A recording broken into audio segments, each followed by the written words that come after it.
ఏదైనా అనుకుంటే జరిగిపోవాలి. అలా జరగలేదంటే జరిగేలా చేయడానికి ఇప్పుడు ప్రతి దానికి ఆల్టర్‌నేటివ్ ఆప్షన్స్ ఉన్నాయి. రైట్?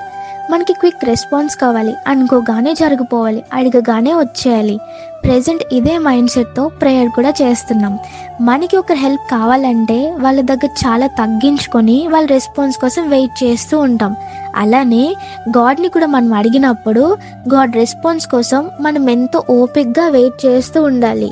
గాడ్ కాస్త ఆలస్యం చేయంగానే అసలు గాడ్ అనేవాళ్ళు ఉన్నారా? ఉంటే ఇలా ఎందుకని జరుగుతుంది అని వెంటనే గాడ్‌ని బ్లేమ్ చేసి అంతలా మన పేషెన్స్ తగ్గిపోతూ ఉంటుంది.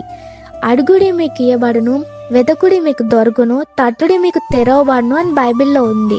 గాడ్ విల్ని బట్టి అడగండి, వెతకండి, తట్టండి. అది మనకి మంచిదైతే దేవుని చిత్తానుసారంగా ఉంటే దేవుడే సరైన సమయంలో మనకి ఇస్తారు. మన గాడ్ ఏం పర్షాలిటీ చూపించేవారు కాదు. Our god is faithful and you know what, he loves everyone equally. When you live according to god's will, he will give you what you need even before you ask.